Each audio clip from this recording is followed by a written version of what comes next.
teman bonsai, assalamualaikum warahmatullahi wabarakatuh. Masih bersama saya di channel Bonsai Gembong.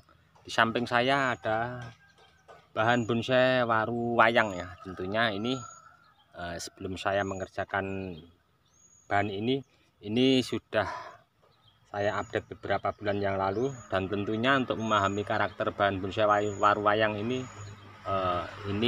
sangat lumayan lama ya untuk pertumbuhan pembesaran batangnya, karena mempunyai daun yang sedikit unik. Klorofil daunnya sedikit. Klorofil itu apa? Nah, klorofil adalah hijau daun ya, dan ini sangat beda dari daun waru yang pada umumnya ada corak kuning ya. Nah, ini pertumbuhannya agak lambat, lebih cepat waru India, Taiwan ataupun Thailand ataupun jenis waru lainnya yang full daun hijaunya, hijau daunnya full ya. Saya mau memaksimalkan membuat bahan dasar ini menjadi maksimal, mau membuat tahapan anak cabang akar. Nanti kalau sudah seperti yang saya inginkan, mungkin akan saya nolkan, saya ulangi lagi. Karena apa? Tentunya sepertinya contohnya kita dangkel di alam ya. Tentunya kalau di bawah proporsinya bagus, enak, atasnya over, tentunya kita nol. Nah, kita membuat bahan bonsai dari budidaya turun cangkok, entah ID pohon bahan bonsai apapun itu, kita memaksimalkan bawah, kemudian gerak dasar ataupun keseluruhan keserasian dari akar, batang, cabang-cabang, dan terusan ke atas. Seandainya nanti over, kita bisa nolkan, karena kita membuat maksimal untuk bahan dasar. Bahan bonsai ini saya ambil contoh untuk waru wayang ya. Saya mau melakukan pembesaran dinding ground ini karena ini akar sudah saya press, ini agak lambat ya untuk pecahan akarnya, pecahan akarnya. Kenapa? Karena ini perlu pembesaran dinding ground dengan besar batang sekian. Oke, saya mau langsung melakukan pembongkaran dinding ground ini dulu. Nanti akan saya lakukan beberapa pengepresan akar-akar yang sudah dominan. Saya mau setel ulang untuk akar mana nanti yang akan memanjang, karena stang pertamanya yang ini ya. Yang stang kedua nanti mungkin ini mahkota atau menumbuhkan mahkota di sini, bisa disambung sisip. Kalau untuk waru sangat mudah untuk sambung sisipnya. Oke, kita langsung saja untuk mengerjakan bahan ini. Saya mau lakukan pembongkaran dinding ground ini dulu. Ya, selesai ya. Kali ini sudah saya lakukan untuk pembongkaran. Nah, nanti akan saya lakukan peremajaan akar dengan sedikit memotong akar serabut dan melakukan nanti press akar yang sudah dominan, tapi tetap saya sisakan beberapa akar nanti untuk asupan nutrisi ke atas. Dan satu lagi, sebelum saya melakukan, untuk teman-teman, sebelum melakukan pengepresan akar, alangkah baiknya kita antisipasi dulu ya. Ini sudah saya kasih 4 pemancang sama di sebelah sini. Nah, ini saya masih lakukan pengelosan sampai atas ya, kanan kiri masih los. Oke, saya mau melakukan untuk ini nanti akar mana saja, mungkin untuk tampak mukanya di sini, dan saya akan setel terlebih dahulu untuk akar yang nanti tampak di depan. Nah, ini dulu sudah saya lakukan untuk press ya, sudah anak cabang akar sudah besar. Terus nanti mungkin akan saya lakukan pemotongan 2 akar sama 2 akar yang besar di sana. Makanya ini saya kasih pemancang dulu ya, biar aman nanti, soalnya takut ada angin ataupun musimnya seperti ini masih kadang hujan juga. Oke, langsung saja nanti seperti apa.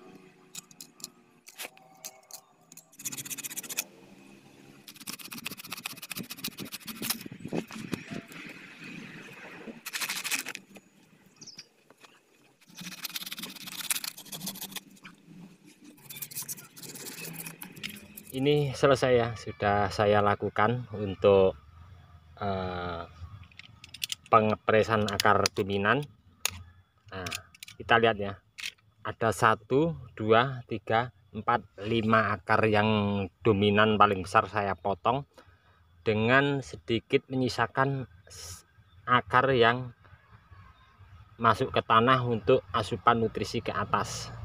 Nah, ada 1 ini, akar 1 ini, 2 anak cabang akar ini, 3 ini. Kalau yang ini lepas ya, saya tadi ini menyerong ke sana yang akar ini. Nah, saya tarik ke sini, saya potong sama ini, nanti sudah saya potong, nanti akan saya arahkan sedikit ke sini untuk akar anak cabang akarnya. Nah, kita lihat dari sebelah sana ya, untuk akar yang saya potong. Oke, ini dari sisi sebelah sini ya, tadi dari sebelah sana. Nanti rencana untuk mukanya di sebelah sini, di belakang sana. Nah, ini saya potong juga. Kenapa ini saya potong agak memanjang? Kalau saya potong pendek, tentunya dengan beberapa akar yang masuk ke tanah, nanti akan sangat terhambat ya untuk nutrisi. Dengan besar batang sekian masih los ke atas. Nah, ini saya potong agak panjang, tapi masih ada anak cabang akar 2 untuk cari asupan nutrisi ke atas, juga untuk menyetop pembesaran akar daripada yang di belakang ini. Nanti kalau kita tidak potong, ini akan paling dominan besar ya, karena untuk cari nutrisi ke bawah akar ini paling maksimal. Jadi ini saya potong. Ini juga masih ada beberapa akar yang cari asupan nutrisi ke bawah. Jadi ada 1, 2, 3 di sini, sama 4 anak cabang akar daripada akar dominan ini. Nah, ini sudah saya lakukan penyikatan tadi untuk membersihkan daripada batang ini. Terus untuk bekas potongan saya rapikan pakai peso cutter sederhana. Untuk penimbunan, hati-hati teman-teman, sering terjadi kebusukan pada akar. Biasanya teman-teman begini langsung ditimbun. Nah, itu akan mengakibatkan terjadinya kebusukan pada akar. Kenapa? Karena habis kita press, habis kita bersihkan, habis kita cuci, tentunya kambium ini masih basah ya. Kalau terkena tanah, dia akan menghisap ya, untuk getahnya menghisap tanah masuk ke dalam sana, jadi mengakibatkan untuk kebusukan. Jadi kita biarkan begini saja. Nanti kalau sudah benar-benar kering, benar-benar 100% kering, kita baru lakukan untuk penimbunan. Alangkah lebih bagusnya lagi, habis press kita bersihkan, kita cuci. Setelah agak sedikit 50% kering, kita kasih salep kambium. Setelah benar-benar kering, kita baru lakukan penimbunan. Oke, saya langsung mau ini melakukan pelebaran dinding ground dengan nanti peletakan bubuk kandang dan media tanam kita harus tepatnya. Oke, seperti apa? Saya langsung mau mengerjakan untuk pelebaran dinding ground ini.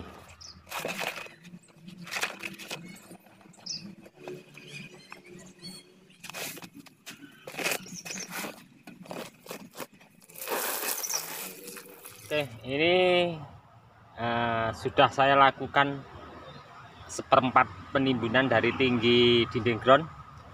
Ini media tanam saya memakai bekas bongkaran dinding ground juga, tapi saya campur lagi pakai sekam.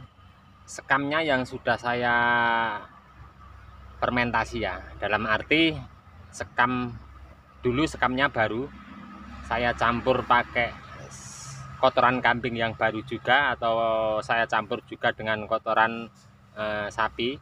Saya campur baru, enggak apa-apa. Terus saya kasihkan ke tempat, saya tutup.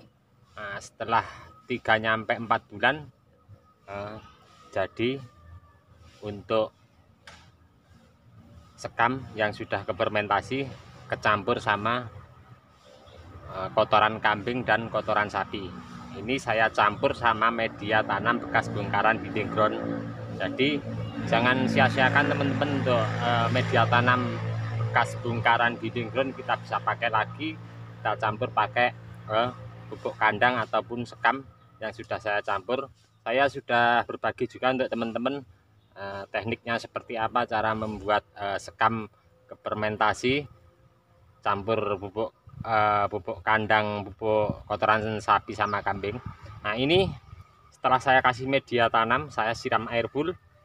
Terus untuk langkah berikutnya saya pakai ini kotoran kambing yang sudah kering ya. Kita penempatan paling pinggir saja ya, jangan nyampe masuk ke sini, biar nanti akar bisa menarik cari nutrisi. Karena biasanya akar kalau ada nutrisi yang enak tentunya dia akan lari. Jadi saya taruh di pinggir dinding ground seperti ini, keseluruhan nanti memutar penempatannya. Oke, setelah penempatan pupuk full keseluruhan ya tadi paling pinggir, tinggal kita melakukan untuk penimbunan. Saya penimbunan biasa pakai sekam sama pasir ladu kali yang poros. Nanti mungkin akan saya timbun sekian dulu ya. Ini biar kering dulu. Kalau sudah benar-benar kering, besok sore atau besok siang kita cek. Kalau sudah kering, kita bisa lakukan penimbunan menutup keseluruhan. Selesai ya, kali ini sudah saya lakukan pemotongan akar dominan. Ini saya potong berbeda ya. Untuk dominan akar yang dulu saya potong agak panjang, yang sebelah kanan, yang sebelah kiri pendek. Kenapa? Karena ini nanti tajuknya paling panjang di sini ya. Jadi biar anatomi alamnya ketemu nanti. Terus ini sudah saya lakukan penimbunan, masih basah ya untuk pemotongan akarnya.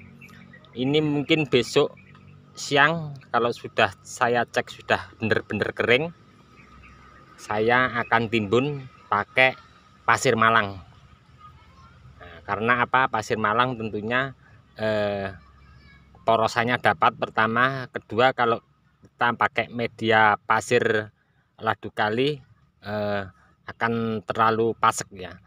Nah, tapi kalau pakai media pasir ladu kali tidak apa-apa, campur pakai kokopit. Nanti saya rencana saya timbun pakai pasir malang yang poros, yang halus. Saya campur sama kokopit sedikit, cuman di bekas potongan akar sini saja, paling nyampe kira-kira 3 sampai 4 cm 5 cm dari bekas potongan ini nyampe sini paling sekitaran. Nah, nyampe sini, terus sampingnya saya timbun pakai pasir full ladu kali. Oke teman-teman, nantikan terus untuk update bahan bonsai waru wayang ini. Saya sarankan teman-teman untuk ID pohon bahan bonsai apapun kita bisa memaksimalkan ya. Jangan memandang ID pohon bahan bonsai entah apapun itu, yang penting kita membuat karya dan membuat bahan bonsai yang maksimal. Cukup sekian dulu dari saya di channel Bonsai Gembong. Untuk teman-teman yang selalu menyimak mensupport di video saya ucapkan banyak-banyak terima kasih. Tidak bisa saya sebutkan satu persatu. Cukup sekian dulu. Salam satu hobi, salam budidaya. Assalamualaikum warahmatullahi wabarakatuh.